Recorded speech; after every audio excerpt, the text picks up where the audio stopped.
Hi folks, my name is Steve McLeod. This is my friend John Whidden. Hello. And we're coming to you from a dank basement in Halifax, Nova Scotia with another episode of This Sonic Obsession. Today we're going to talk about influences, specifically what influenced our taste in music, and whether it's songs, albums, movies, magazines, anything that directed us in the direction that we now are at in our music loving life. And so John, why don't you start? Well, the first thing was radio. I mean, in our house, the radio was on, it seems, from the time I get up in the morning till the time I went to bed. Not loud, but it was always playing because, of course, people were interested in the weather and the news and the community and neighboring communities, and, of course, the music. Initially, when I was smaller, I didn't really pay attention to the music that much. There'd be stuff like the Kingston Trio and Burr Lives and stuff like that, and a lot of country and western was being played at the local radio station. In the evening, they'd play a little bit of rock and roll. But so anyway, as I got older, I would listen to it mainly in the evening. But that's when as the years went by and I moved around a bit, especially to the Annapolis Valley, I discovered that we could get radio stations from the United States at night. As soon as the sun went down, it seemed like these radio stations would boom in. And the big one for me was WABC in New York. And the disc jockey at the time was Cousin Brucey, who was fantastic. And the stuff that they played was just incredible. And it's stuff that I wasn't hearing at the local radio stations. And my ears were glued to it. There would be stuff like, of course, the Beatles that we talked about in another show. There would be the Beach Boys. They were huge. Get Around, Good Vibrations, that kind of stuff was being played over and over again. A lot of pop groups. But Motown was another thing that really captivated me. Diana Ross and the Supremes, the Temptations, Marvin Gaye. Those were acts and performers that I loved from the minute I heard them. And the one that really stood out the group that stood out was the Four Tops, because I think Levi Stubbs, who was the lead singer, is one of the greatest R&B singers who ever lived. Right up there with Otis Redding, Sam Cooke, and Wilson Pickett. Fantastic singer. Doesn't really get his due, but I think an incredible singer. Anyway, the Four Tops were they were my favorite Motown group, and a group that I still listen to and still really enjoy. So that was it. It was radio. And of course, the Beatles were a big factor because they were being played. Some of the other groups that were being played over the radio at the time, Jefferson Airplane. You could hear the airplane every once in a while with songs like White Rabbit and Somebody to Love. Who else am I trying to think of back in those days? Blood, Sweat, and Tears were huge as I was listening to music. Chicago later on were huge. So radio was the thing that really fed it. And this just kept up. And, I would buy the odd single, but they were like $1 each or $1.07 when tax was included. So I would rely mainly on my friends who were buying singles or their siblings. My sister would buy the odd single, so that was great. Mainly I would just listen to radio and over and over and over again. But the lifespan of songs on radio wasn't very long. They'd be there for 3 or 4 weeks and then they would be gone. But that was the thing that got me listening to music. And of course, as I said in the first show that we did, the Beatles, that was huge. But radio just kind of fed that. Yeah, radio wasn't as big for me growing up in my household. I think I sort of hinted at that in our first episode about our stereo always being on the CBC, which, as you know, back then was 100% classical music. Yeah. So, I got my music fix from other kids in the neighborhood, my older brother who had more music than I did, and, just essentially getting together and listening to 45, because that was the medium that was king.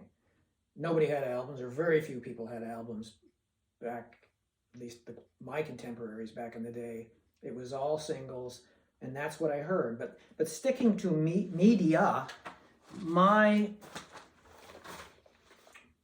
one of my major choices is this magazine, and this is a copy from 1973, September 27, 1973, with Tricky Dick Nixon on the cover and a banner for the great Hunter S. Thompson, Rolling Stone magazine. This was the Bible for me on what to listen to, what to read, what bands to discover. Because when you think about it, there was very little in the way, this is 1973, so it was improving, but certainly back in the mid to late 60s, mainstream media, and I hate that expression, did not talk about these guys. No. You would see the occasional band on Ed Sullivan. There'd be nothing in the newspaper about whomever, you know. And so when magazines like Rolling Stone came along in 1967, it was like, you know, it was the first recognition that the music that you cared for meant something. And you could get details about You it could get too. You could details. find out that. I mean, let's use the Beach Boys as an example. The Beach Boys. Well, I always thought they were just a bunch of surfer guys from California. Little did I know that I don't think any of them actually surfed, if I remember correctly. And I didn't realize that Brian Wilson was the brainchild behind the Beach Boys. I would have found that out in Rolling Stone or another magazine. Now this is the front of the record review section in Rolling Stone in September 1973. It is a full-page review of a Maria Muldaur album. Yeah, a great album, which that's where I read about it. Yeah. But at the same time, I would have heard a song from that album on the radio called Midnight at the Oasis. The Allman Brothers, brothers and sisters, you know, almost a half page. I used to devour this, and I would read the reviews over and over and over again. You know, money was a very difficult thing to come up with for records, and so you would read everything you could, and then you would decide, I gotta buy something, but I've saved up $3.99. I have enough for an album. I can't buy a Beatle album because the Beatle albums were always $1 more. Right, and the thing is that you had to, or you wanted to make sure that if you did spring for an album, there was more than one good cut on it. And how were you to find out? Unless you bought the album. Or unless maybe there was more than one single from the album. Right? So the first album that I ever bought was based on hearing a song all over the radio. It seemed like morning, noon, and night, but I'm sure back then it was just at night because if it was too rocky, it didn't get played during the day, or too heavy. Anyway, the song was Sunshine of Your Love. The group was Cream from England. And I got a gift certificate one year for Christmas, and it was like, okay, I can buy an album at the music store in Middleton. Sunshine of Your Love was our favorite song. And, well, I saw this album called Disraeli Gears in the bin under Cream. Or various, probably, because I don't even know if Cream had its own section back then. And anyway, I debated back and forth. It probably took me a week to make up my mind. Should I take the gift certificate, which was probably for $5 or something, so I would have had a little change left too, or maybe buy a single. Anyway, it was back and forth in my head. Should I buy this album? Sunshine of Your Love is on it. It's a great song. Anyway, finally, I took the plunge and I bought the album. Smartest thing I've ever done in regards to music, because what I learned when I got this album home, and this is actually the copy that I bought way back when, I learned that there are a lot of good songs on albums, or can be a lot of good songs on albums. And on this particular album, I realized that Sunshine of Your Love, to my ears, was not the best song. My favorite song from the album was back then, and still is, Tales of Brave Ulysses. I mean, it's just an incredible song. And I'm like, where is the guitar player? Where's the band getting all of these sounds? And of course, I didn't even know back then that Eric Clapton was in Cream. That I found out later from looking at the credits or from reading Rolling Stone or reading more about the band. So that was a real ear opener, not so much an eye opener, but there is not a bad track on this album. It's a fantastic album, and it still sounds fresh to my ears today. There's a little number on here called Mother's Lament, which is an old British traditional song.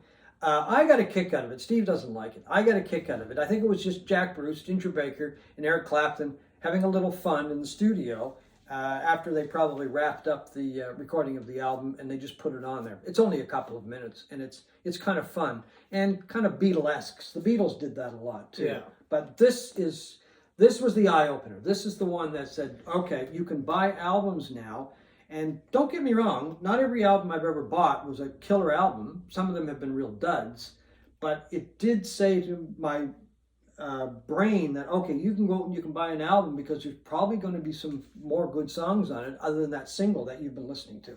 Well, that coincidentally, that's one of my most influential albums as well. Yeah. It's my choice as well. It was an eye opener, an ear opener, a mind blower for a 12-year-old kid who had been listening to 45s up until this point. I mean, 67 was such an incredible year. It really became the year of the album in a lot of ways. You know, people may not realize that, you know, the preferred medium in the early 60s up until about 1966 or 7 was 45s, singles. You didn't have the money to buy an album, so you were scratching together your allowance to pay 99 cents for a single. And everybody had singles, and they would bring them to each other's house and play them. But this, my older brother, won a contest. We were living in Ottawa at the time, the capital of Canada. At CFRA radio had a contest, and my brother won promotional copies of Disraeli Gears and Axis Bold as Love by Hendrix. And at the risk of life and limb, I snuck into my brother's room one day when he was away, and I put Disraeli Gears on for the first time, and the needle dropped on Strange Brew, and the sound of Clapton's guitar, the wah-wah, I got chills. I had literally got chills up the back of my neck. It was such a departure from anything I'd ever heard. Guitar players were just guys that stood in the background and or like the Ventures we had talked about. Well, the Ventures, that was kind of the extreme of guitar playing that I had heard up to that point in my life. Yeah. You know, picking single notes and that sort of thing, and this thing was like something from Mars, and it launched. You know, they talk about Eric Clapton being a god. He truly was back then. He sort of went into the ditch after that, refusing to be a guitar god. But in the 60s and into the mid-70s, he truly was a guitar god. And that album is what launched it for me. And it launched my love for blues rock, which it wasn't really a thing much before that, I would think, right? I mean, I don't know. Not really. I mean, that's Hendrix as well. Hendrix came along. There At the was same time. a lot of the British blues bands came out around the same time. Yeah. There was John Mayall's Blues Breakers. Clapton, of course, had played with that. A lot of other British blues groups, Chicken Shack, Savoy Brown, Fleetwood Mac was a blues band at one time. It's pretty much a straight blues band. Yeah, and a very good blues band, led by Peter Green. So yeah, that was a whole different thing that it opened up too as well. All these other groups that were. But this mix of blues, rock, and psychedelia was really something to hear in 1967 when you were only a year or two removed from listening to Herman's Hermits. Yeah, Jerry and the Pacemakers. Jerry and the Pacemakers, Dave Clark 5. So, I mean, that influenced, probably the most influential record, I could say, that changed the future direction of music listening for me. And the artwork, too. I mean, that's incredible when you stop and look at that cover. I mean, it's amazing, you know, because most album jackets up to that point, they didn't have this on. I mean, that's a pretty busy cover, and I mean, it's got all three members up there. Do you think they were, you know, imbibing in a little? Well, I suspect psychedelic action at that time, probably. 1967. But still sticking with Cream, there is a book that has just come out, and it's called Cream: A People's History, and it's a lot like what we've just been talking about. It's about remembrances from people of the first time they heard Cream or when they saw Cream, and it's a tremendous book. And I say that because I'm actually in it as well. Because there you go. In 2005, I happened to see Cream. They did a reunion, a few dates in London, and they did a few dates in New York. And I was there the first night they played in New York, and it was an incredible concert. And it's like I say in the book, it's like they had never stopped playing. They were just tight. They seemed to be having a good time. They did not miss a beat, and it was just a wonderful, wonderful night. And for me, it was a dream come true to see the band that really started it off for me, as far as albums go, anyway, and listening seriously to music, along with the Beatles up on stage. And so it's a great book. The author's name is Richard Houghton, and it's called Cream, A People's History. It just came out, and it's full of really nice stories about people. You know, they may have met somebody there that played a big role in their life, that kind of thing, or the music played a big role in their life. And it's a fun read. And as I said, the remembrances of my night being there are in the book as well. So sounds good. Yeah. Well, I think we're going to wrap up this this episode for now. We're going to do at least one more show on influences in the coming days.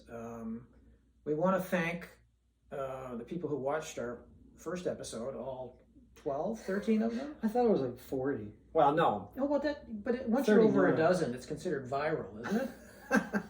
I'm not Is sure. that what the kids, like the 12? Yeah. Maybe 12? somebody will let us know what viral Yeah, I mean, is. we're new to this. Virus and viral is not a very good word it's not a these very days. good thing to be talking about these days. Popular. Anyway, there is one person that I do want to thank, we want to thank, and that is the man who's responsible for our wonderful logo, which a couple people have commented to me about, saying they really love it. And when I say logo, I mean the little graphic that opens our show, this Sonic Obsession. And that is to Rick Payne, a former colleague of mine and an old friend who put that together for us very quickly and had made a few revisions. And anyway, and he enjoys our chat as well. But anyway, thank you, Rick. Really appreciate it. And that's the latest episode of this Sonic Obsession. Thank you, and we'll see you next time. Okay, bye-bye.